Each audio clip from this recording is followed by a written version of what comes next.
Haumitakuyapi. Hello everyone. Today's date is the 18th of July 2021. And I have received some messages asking me if I'm doing okay. As in the news a few days ago, there was a lot of rain happening in Germany and in part of the Netherlands and Belgium and Luxembourg. And if you look at where these countries are in the map, it's actually in the northwestern part of Germany where this is happening, and I'm not there. So I'm okay, but it is really a catastrophe up there. I read in the news last night, I think there was about close to or maybe over 200 people who have died so far, and there's still people missing. I've seen videos, footage of what happened, and oh my goodness, I've never seen anything like that. And in the news, they're saying that this is the worst rainstorm flood that has happened in Germany in over 100 years. And it's because of something called global warming. This is not a hoax. This is real. And today, I also read in the news that in Austria, which is south of where I am, they had some trouble too with the rains. And in Switzerland, there was also some areas that were hit pretty hard too. When all this happened, it reminded me of a story in Lakota Star Knowledge called The Race. And I've made several videos on this, and I would like to play that here with my little message, because maybe some of you haven't heard this video. As I get new subscribers, I would like everybody to listen to this again. I would like to have everybody to be aware of this story, because when you hear the story, you'll know why. And if you've already heard the story, please, I would like for you to hear it again, because sometimes when we hear a story more than once, we pick up something that we didn't hear the first time. This is how it is. When I made the recording for this story called The Race, you will hear when it starts, because my voice was a little bit different when I made that recording. When I made that recording, it was the year 2001, I believe. 20 years ago. I never thought of that. So when you hear me telling that story, it starts by me usually saying something like, a long, long time ago. Because a lot of stories start like that. In Lakota, they say, honey. They really drag that part out. So when you hear me say that, that's when the recording is starting. That was done in the year 2001. That's on a CD. And so this is going to be the story. And when you hear me talk about things in that recording, you'll hear me say stuff like, there's some place they're having forest fires are out of control and things like that. In that time, 20 years ago, that's what was going on. Some really wicked forest fires happening in America. And that was 20 years ago. And for those of you who are old enough and who remember that time, and you compare it to now, it's even worse. Yeah? In California, it's even worse. And now you look at these things that are happening in North America, these heat domes, where in Canada, at around this time of the year, it probably should be really nice temperatures. But a week ago or so, they were experiencing almost 50 degrees Celsius. That's really hot in Fahrenheit. I think that's over 120 degrees Fahrenheit. I don't know exactly what it is. I've been living in Germany for many years, so now I'm used to Celsius. All over the world, people use Celsius as a way to measure the temperature. I think America is the only country in the world that still uses Fahrenheit. So I'm very used to Celsius, and so when I say 50 degrees Celsius, for those of you living outside of America, well, you know, if you've seen the news, it's over 120 degrees Fahrenheit. I know in Phoenix it can get around that temperature too, because I was in the area during the summertime, so I know what that's like. But Canada is not equipped for that temperature. Arizona is, because it's always like that. Southern Arizona is always like that, so they're used to that. But Canada, further north. And that kind of temperature devastated them. It just wiped them out. Streets were melting, and emergency crews had to water down the bridges because they were getting too hot. It was horrible. And of course, hundreds of people died because of the heat. People who had health problems, their bodies couldn't function correctly, and people with heart problems, hypertension, and diabetes and such really took a big hit on them. This is because of global warming. This is because of the industrialization. And the industrialization time that we are in now, this is created by humans. With all these inventions that are supposedly supposed to make our life easier so we can do other things. Well, that's not what it did. It made us lazier, and we lost our connection to our grandmother Earth in the process. And that's the result. So, look at it. Did it really make life easier? It made it more difficult. It's like we're walking on a clear road, and then we say, my life is too easy. I'm going to put a bunch of rocks in front of it.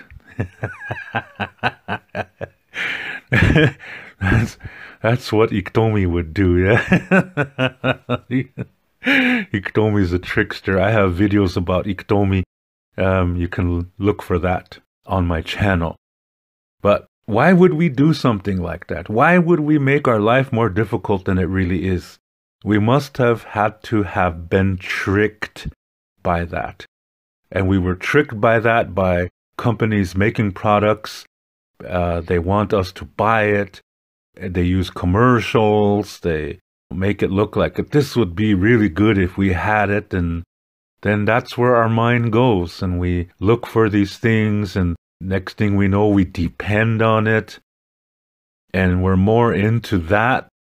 And we lose our connection to nature, to the earth. And this really is how we blinded ourselves. Of course, the corporations had something to do with it, but we have a choice on how we want to live. We can allow ourselves to be fooled and then manipulated by these corporations, or we can change. We can come back to the way our ancestors were. It doesn't mean we have to go out and live in a cave and dress in animal skins. That's not what I'm saying. We can still be in this modern world, of course. This is what we are born into. But we can do our part by being more mindful of nature, to even walk more into the nature and do things, whether it's planting flowers or a tree or doing your part in helping the environment. It doesn't mean you have to go gung-ho. It just means you have to be more mindful of everything around you and also everything inside of you. What are you putting inside of your body? Look at what all the TV commercials are telling you to do. Go to McDonald's. In England, when they had this, what America calls soccer, but we call football, when they had this Euro Cup championship, and the English team was winning quite a bit, and so the McDonald's in England was saying, okay, today French fries are free, or they'll say, today everything is half price. And it's not to celebrate the win, it's to make money. It's to get people to put more junk into their body so they cannot think. Because when you put unhealthy things in your body, you are lazy. Even if you work out, you are still lazy in other areas of your life. In Lakota, the body, the physical body, the mind, and the emotional self and the soul all are connected to each other. And that connection point is in the center. This is called your sacred center. So when you take care of these 4 parts, you're able to communicate in a healthy way and also to receive and interpret communication coming to you. And if one of those parts is all junky, you have all McDonald's stuff inside of you, Coca-Cola and all that kind of thing, candy bars and sugary things and just all these junk that is promoted by TV or even computer ads. And you have all of this telling you this is really exciting, and they use images to try to make it look like it's a good thing. They're being like a drug dealer. They're selling you drugs and you go and buy it. I gotta have more of that. And you spend a lot of money on those things. I walk into the grocery store, I look around and I realize most of what I see is junk. Lately, I've been eating more healthier. I'm going slowly more in that direction. I drink more water. And I have noticed a change. I've been doing this for several months now. And I've noticed a change.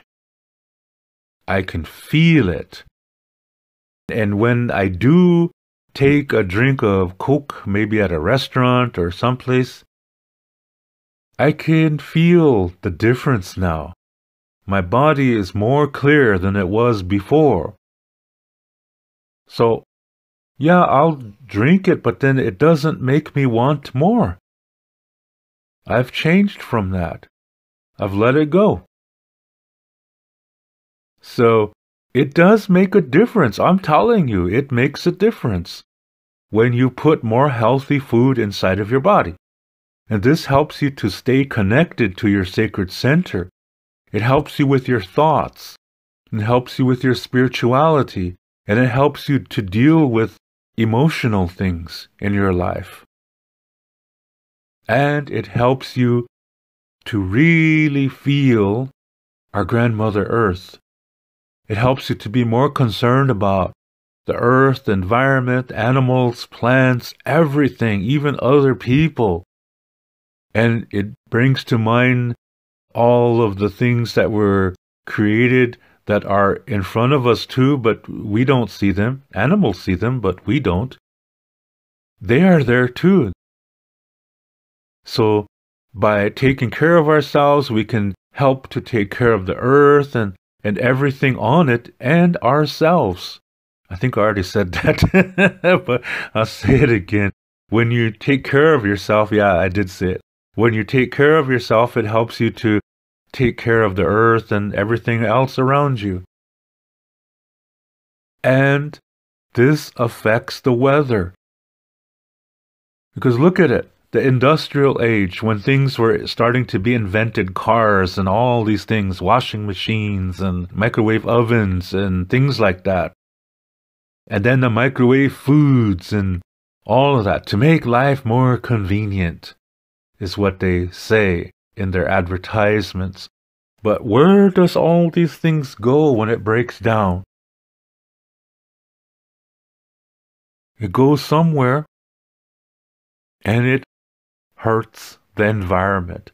That affects the weather. To manufacture these things also affects the air and the water, because as they manufacture things, there's going to be waste byproducts. Companies just put that in the water. And all of this affects the weather because of the water cycle. So you see how we are. It does affect the weather. And we've been doing this for over 100 years. I think it's over 100 years, the industrial age. And we've accomplished so much damage in such an incredibly short amount of time. It's out of control. But we can still do something about it by how we live our lives. How we live our lives is so crucial. It affects everything. So if we live in a healthy way, we influence healthy things to happen. But a lot of the world is very unhealthy. And because of this thinking of us against them, this dualistic thinking, dualism is when everything is seen as either good or bad. You choose one side and you oppress the other side. Lots of religions and political systems are founded upon that, and that results in war. And that makes money too, because you have to make bombs, uniforms, guns, military vehicles, and all that costs money to make. So governments frequently influence wars to happen so they can make money from it. But what does that do to the world? Do you see what I mean? And that's because we're not taking care of ourselves. We're not focusing on ourselves. So all these things that are happening, we are responsible for that. Humans as a whole. And this is resulting in the global warming. And the storms are getting bigger. Look at what's happening. Heat dome. Never did I ever in my life thought that I would have seen something like that or heard about something like that. A dome full of really, really, really, really hot air. Stranded in one place. My goodness. And then other parts of the world are affected by that, creating other weather conditions. And the way it is here in Europe, it created these really, really bad thunderstorms and flash floods, and to see the footage of this is just mind-blowing. My heart goes out to all people who have been affected by this. The flooding, the heat dome, everything that's happening. Because we're all connected to each other. Because of this sacred center. We can make an influence on this in a healthy way by how we live our lives. Don't be scared, okay? Don't be scared. Because we have sacred pieces inside of us. And we can live our lives in a healthy way.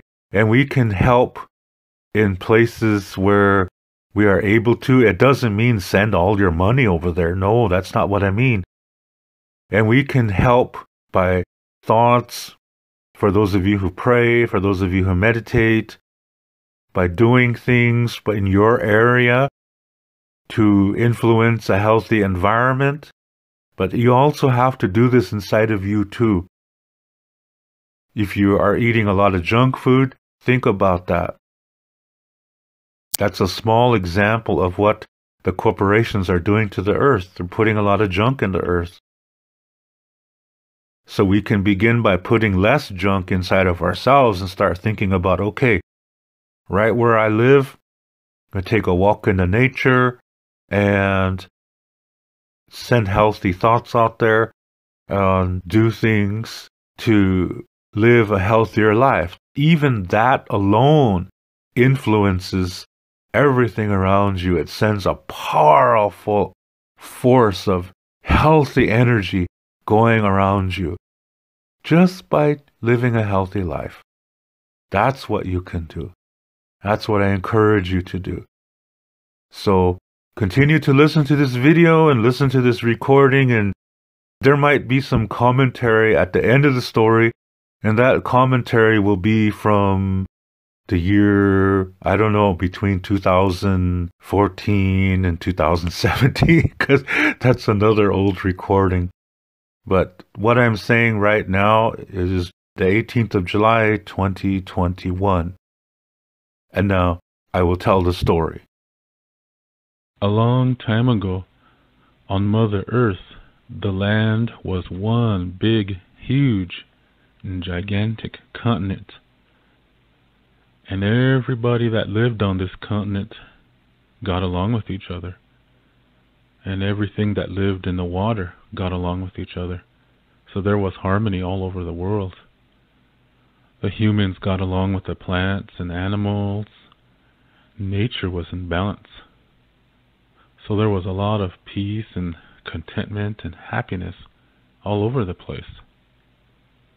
Then after a short time, the humans began to get a little bit too prideful. They started to think a little bit selfishly, and they started to create things that would make their life easier. That's what they thought to themselves. And soon they created more things, and they were inventing more and more things, and their technology began to develop. Our stories say that the technology was so advanced that the people could travel underground, under the water, through the air, at really fast speeds and at great distances.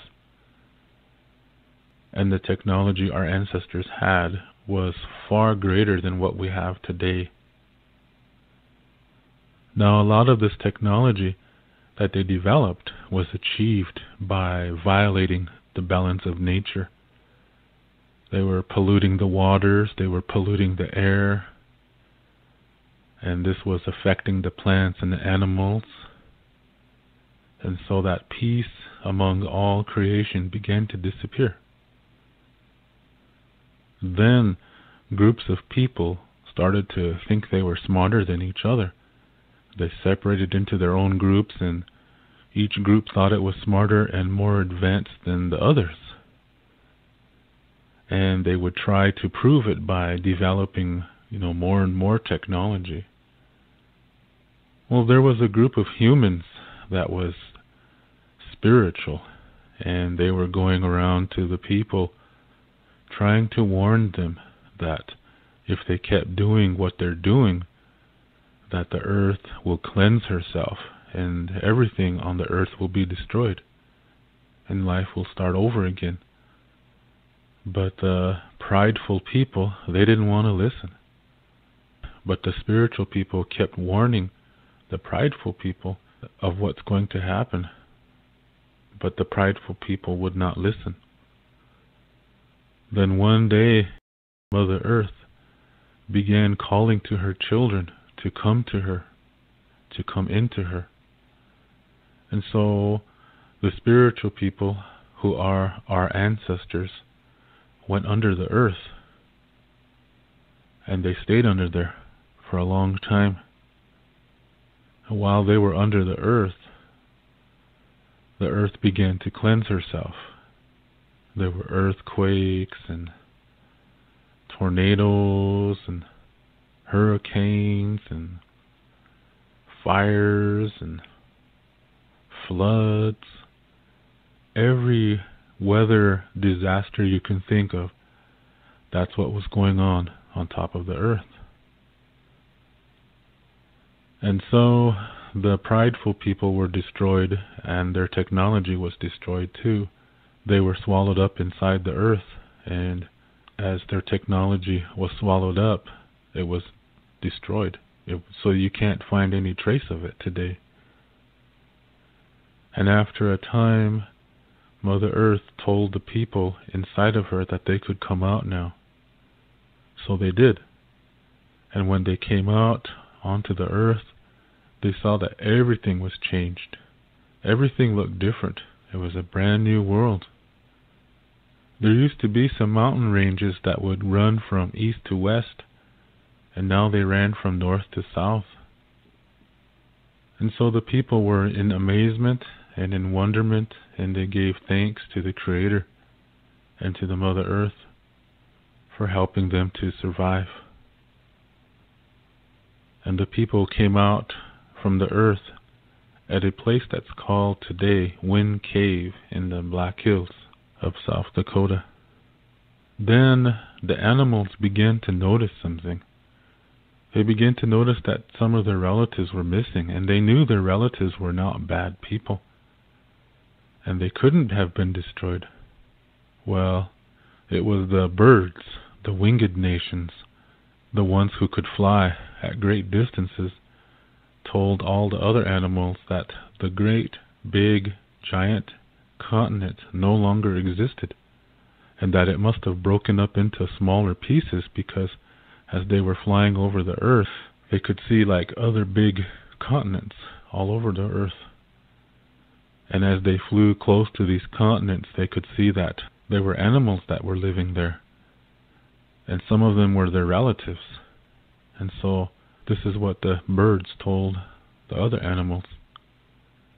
And so this is why, for example, in Africa, there are these birds called ostriches.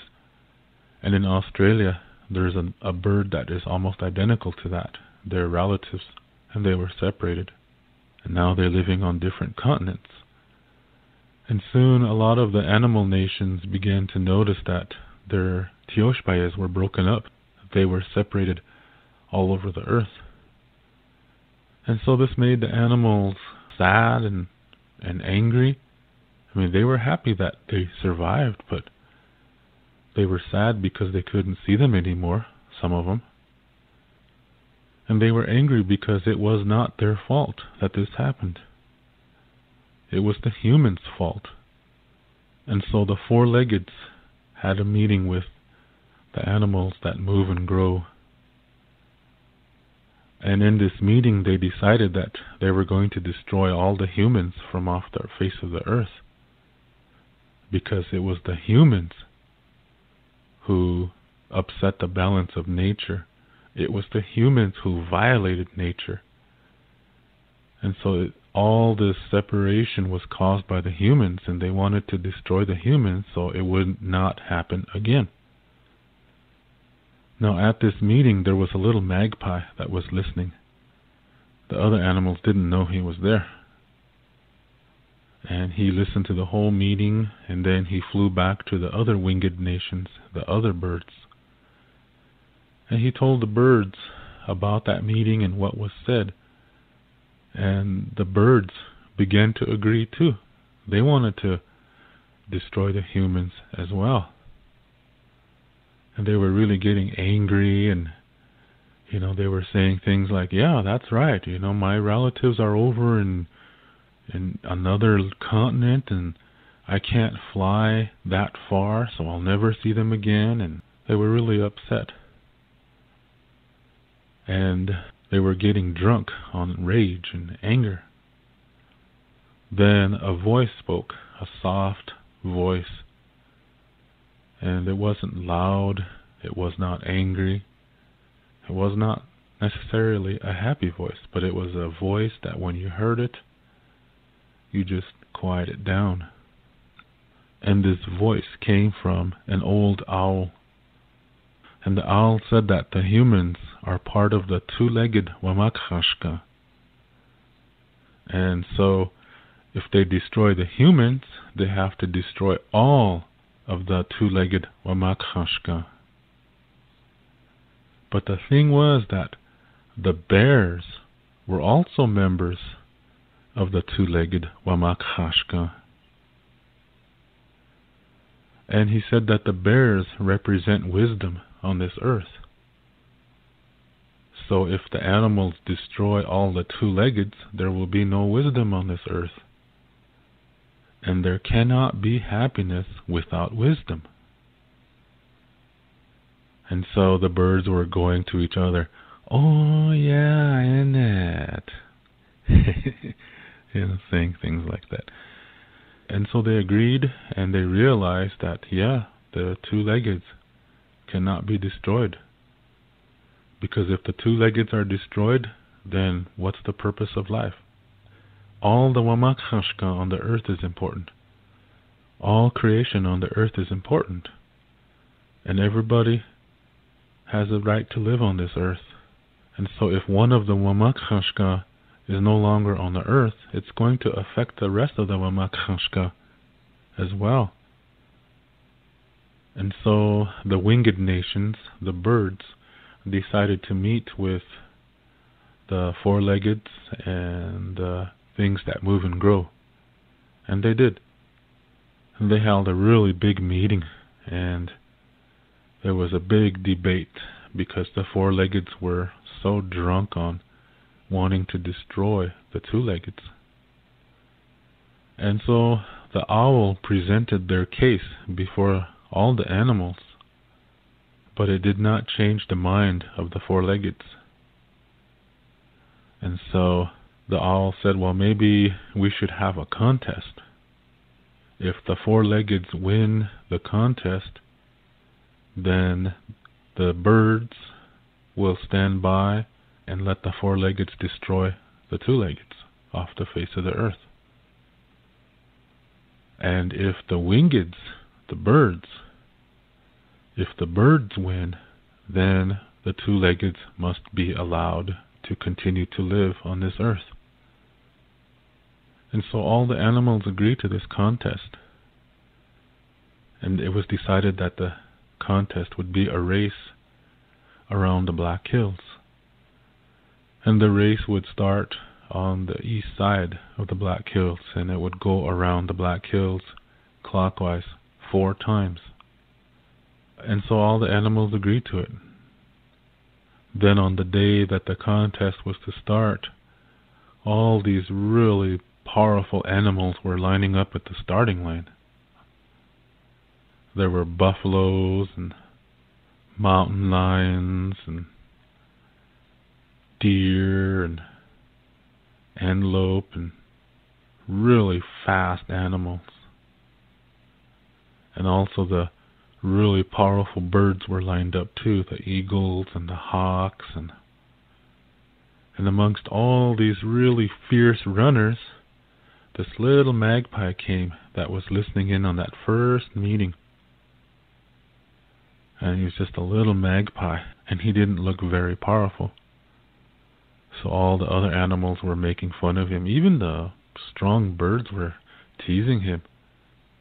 And they were saying things like, how could this little magpie who is always yapping away ever hope to expect to win such a mighty race as this one?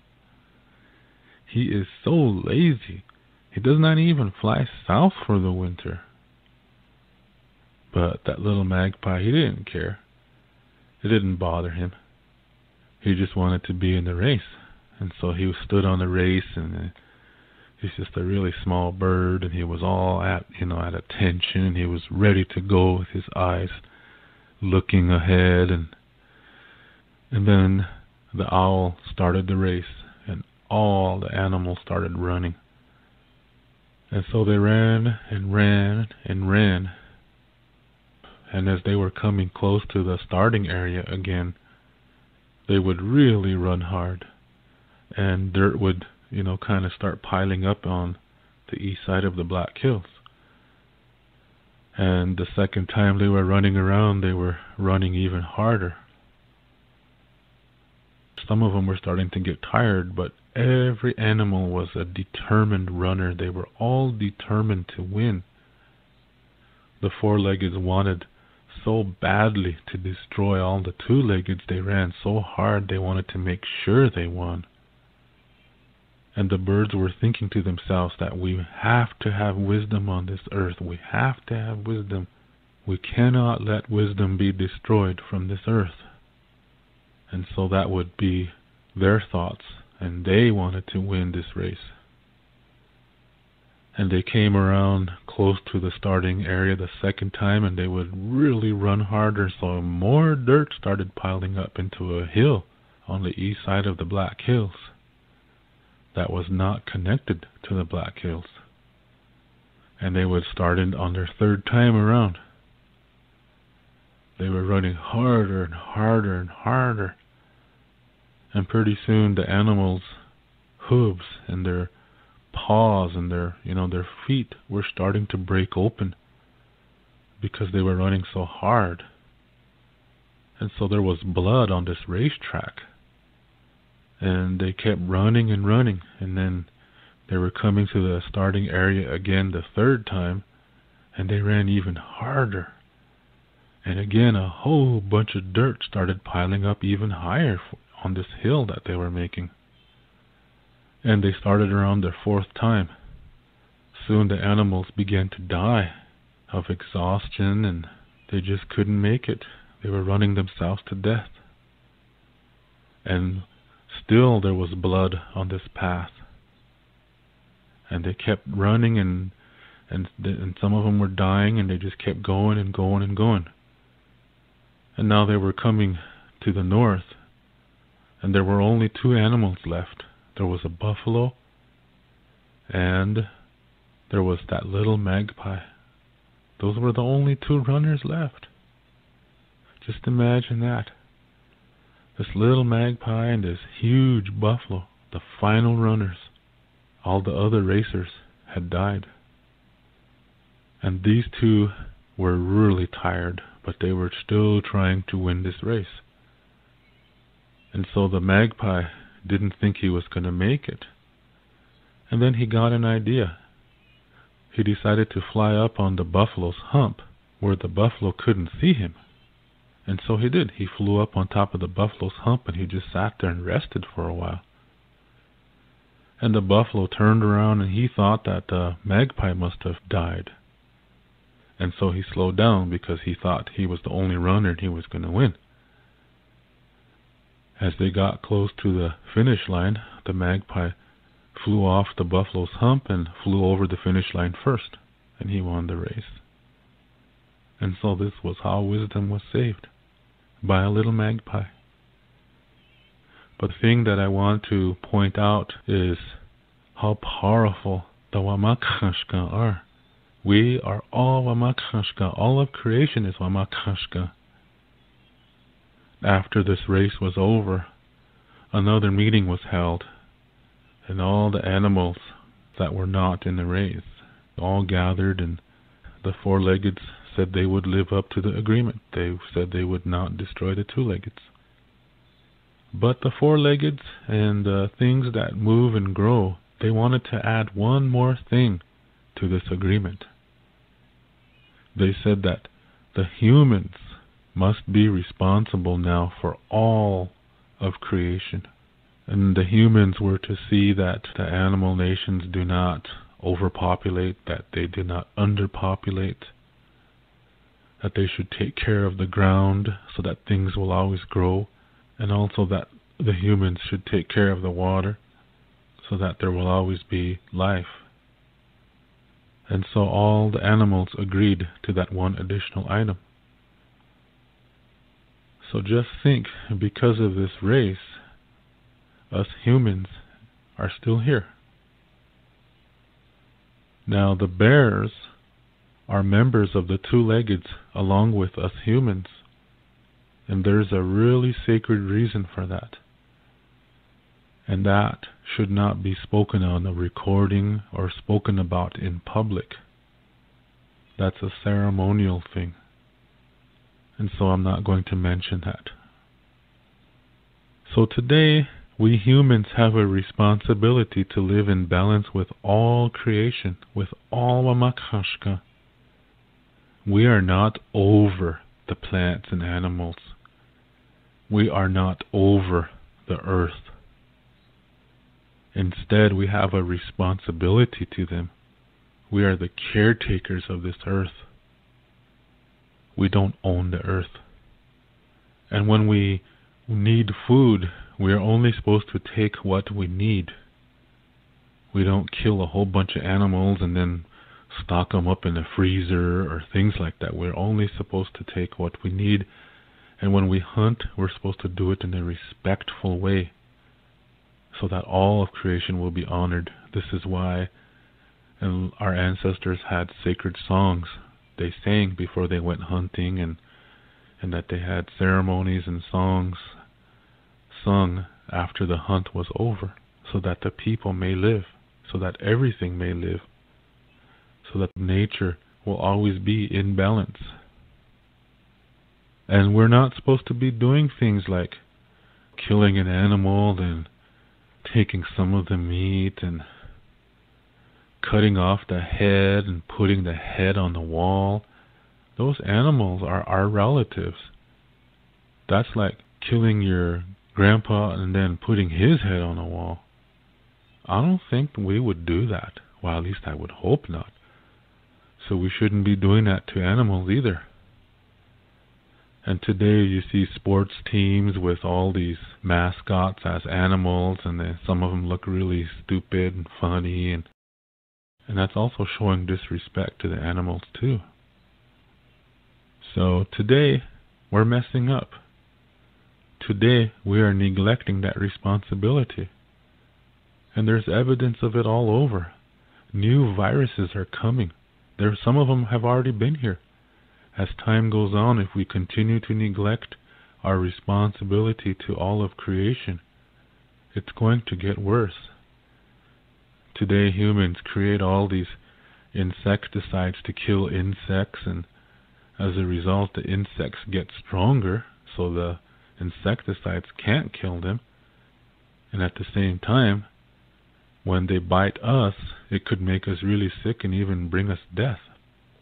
In some areas, people are feeding cows to other cows, and all of a sudden you have a mad cow disease going around. Today the humans are really mixed up and have really neglected this responsibility. And someday these animals are going to remember the promise they made. And the promise was that if we neglect our responsibility to all of creation, then the animals will now come among the two-leggeds and destroy us all off the face of the earth.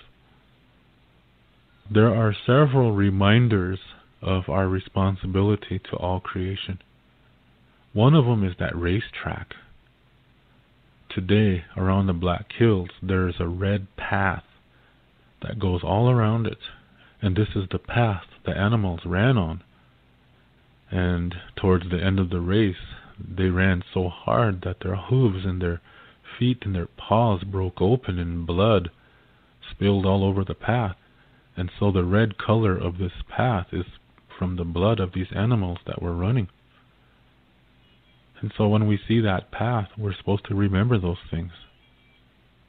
Another reminder is that hill that was built on the east side of the Black Hills.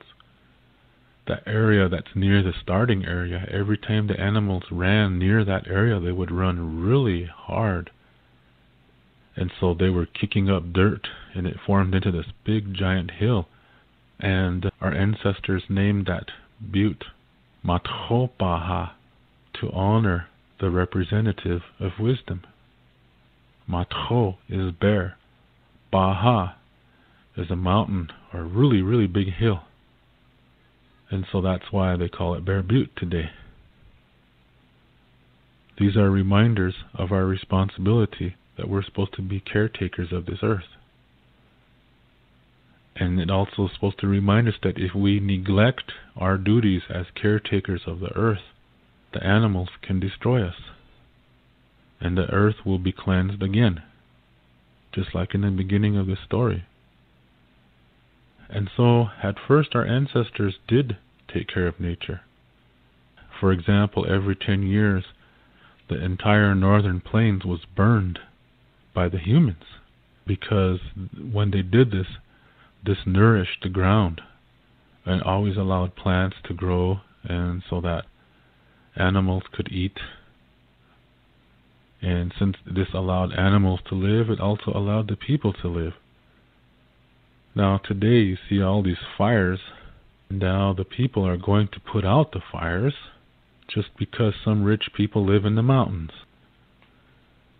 So it's crazy when you look at the situation today, when you think about the story that I just told you. When you see these pictures of the earth and you see there's something wrong, it's obvious that something is wrong. Grandmother Earth is speaking now. We should acknowledge that by taking some time and going out into nature and talking to the earth. We have a sacred song. It's a direction song. And when you face the direction of the earth, the lyrics are, look towards the earth. Pray to her, your grandmother. is lying there. She wants to hear you. So that's telling you to talk to her. Your grandmother wants you to listen to you. She wants you to talk to her. She wants you to make contact with her. And I think we should do that every day, or as much as we can. We don't have to do it just once a day. So that we do say something about that. We are not helpless. Our grandmother Earth is our ally. She gives us everything that we could ever need. So it's okay to go out there and just talk to the Earth and tell her thank you for everything. It's your grandmother. Visualize this grandmother that she never, never, never turns her back on you. So it's only fair that we turn to her and say thank you and honor her by living in a healthy way. I think those who work with children, you already know this because you're imparting knowledge and wisdom in the Earth. This is what mothers do. The grandmother Earth is behind you on that. Tell her anything and cry. If you need to cry, sit on the Earth and cry. You have a very strong connection to the grandmother Earth when you sit as close as you can to the Earth. As if you're in a sky-rise building, just get on the floor. Just get as close as you can. And then you express everything. Your fears, your worries, your concerns. And just tell her, I don't know what to do. Help me find the direction to go. I feel let down. I was living very healthy as best as I can, and now this came at me, and I feel punished. Whatever you're feeling, you tell her whatever it is that you're feeling, because she wants to hear that. When you're doing that, you're releasing. As you're releasing, the Earth is putting energy inside of you to begin the healing process. And when we do this, we're making a connection. And even if you're not going through a hard time, let's say everything is good in your life, then go there and still tell her these things and say, I'm really happy. I'm in love, I got a new girlfriend, and I'm very thankful, and I thank you for everything. I thank you for all that you provide to us and everything like that. She wants to hear that too. And that's going to make her feel good. So when we have this communication like this, then we're mindful of each other more so than we were before.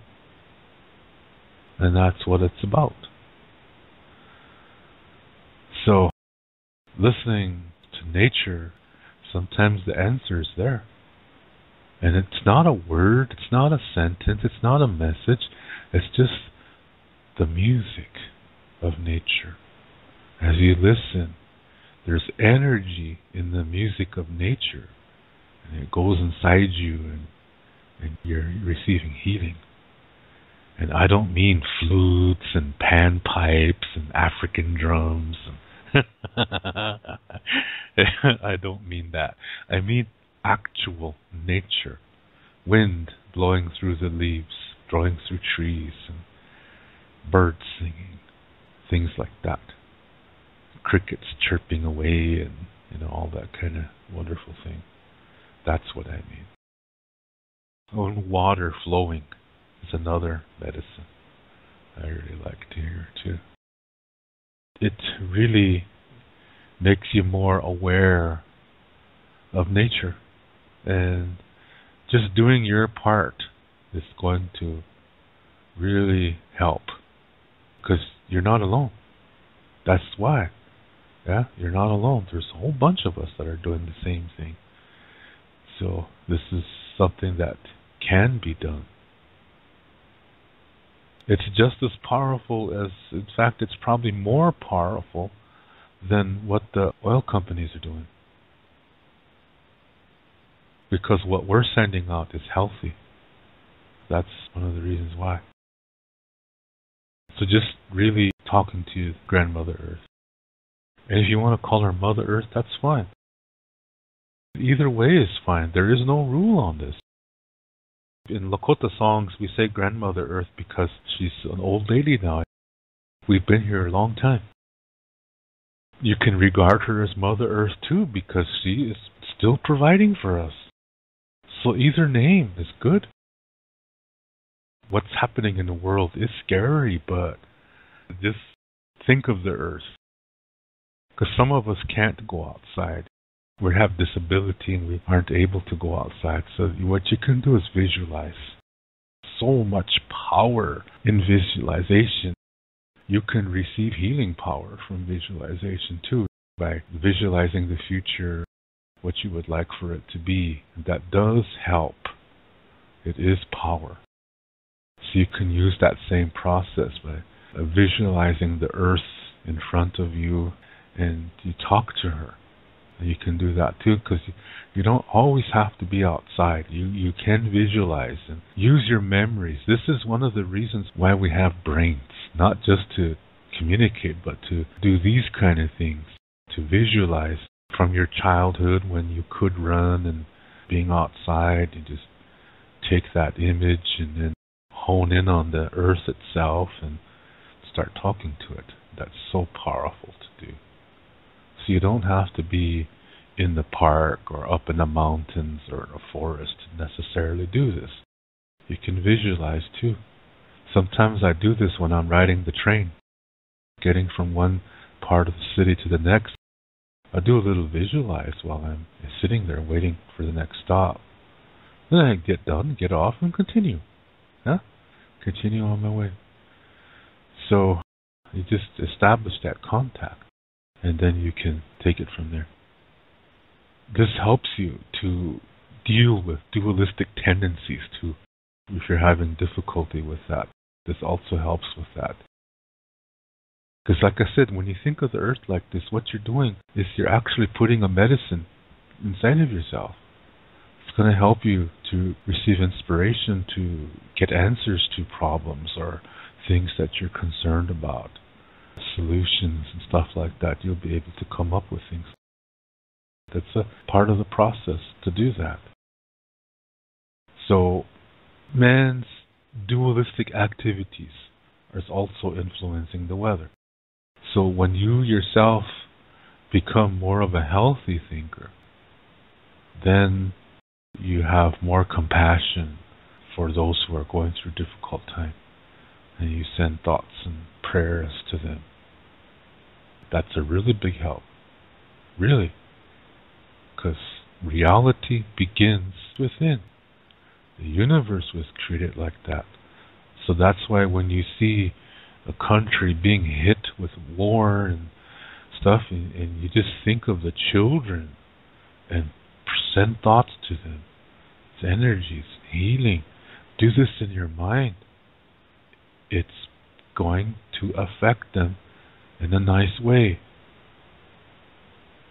We have that power to do so. And you have the power to do it in your own life. Reality begins within. It's a universal concept. This is how all universes were created. And with the same process, you can really deal with difficulties in your life. This is part of using your mind in dealing with difficult times. Expressing the emotion, then bringing your mind in.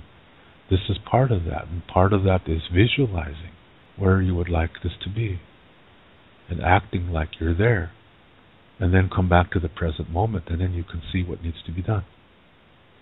See what I mean? You visualize the future the way you would like it to be for a few minutes, and you enjoy it. And when you come back to the present moment, now you have a bigger insight into seeing what the problem is and how to solve it. You're getting that inspiration from the future when you visualize. When doing that process is healing. And this is what we can do for the earth too.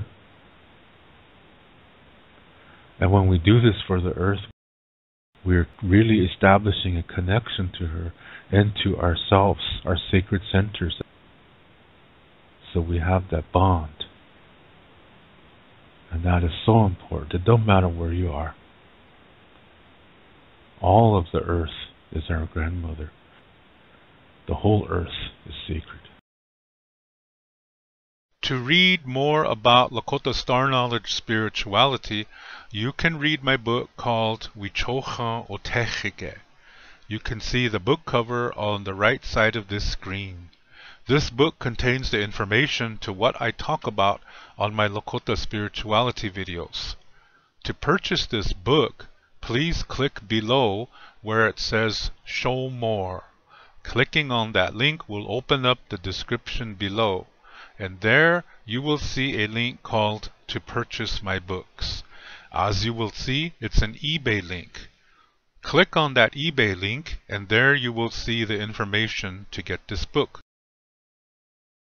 To learn more about speaking the Lakota language, you can read my book called Chante Etanha Ooglake, Speaking from the Heart. You can see the book cover on the right side of this screen. This book contains the information to what I talk about on my Lakota language mini lesson videos. To purchase this book, please click below where it says Show More. Clicking that link will open up the description below, and there you will see a link called To Purchase My Books. As you will see, it's an eBay link. Click on that eBay link, and there you will see the information to get this book. Lila Pilamayelo. Thank you very much.